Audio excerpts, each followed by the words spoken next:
লগতে এক অতি ভয়ংকৰ ঘটনা সংঘটিত হৈছে এইখন অসমতেই। অসমৰ জাতীয় উৎসৱ বিহু আৰু এই বিহুৰ চান্দাৰ নামতেই এইবাৰ গুণ্ডাগিৰি চলিছে। বিহুৰ চান্দাৰ নামত মাংস বেপাৰীক ধন দাবী, 2000 টকা নিদিয়াৰ বাবেই ঘপিয়াই হত্যাৰ চেষ্টা মাংস ব্যৱসায়ীজনক। 2000 টকা চান্দা বিচৰা হৈছিল এই মাংস বেপাৰীজনৰ পৰা, আৰু এই টকাখিনি দিয়াৰ বাবে অস্বীকাৰ কৰাৰ পিছতেই এই ব্যক্তিজনক হত্যাৰ চেষ্টা কৰাৰ অভিযোগ উত্থাপন হৈছে।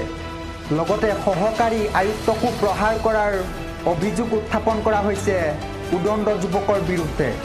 তেজপুৰৰ মাজগাঁৱৰ শ্বহীদ বাকৰিৰ সমীপত বিহুৰ চান্দাৰ নামত যুৱকৰ গুণ্ডাগিৰি।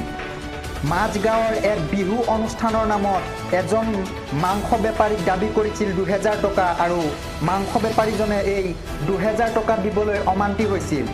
আৰু তাতে ক্ষুণ্ণ পাপু কলিতা নামৰ যুৱকজনে মাংস বেপাৰীক গুৰুলাগুৰুকৈ প্ৰহাৰ কৰাৰ লগতে মাংস কটা দাৰেই ঘপিয়াৰ চেষ্টা কৰিছিল বুলি গুৰুতৰ অভিযোগ উত্থাপন হৈছে।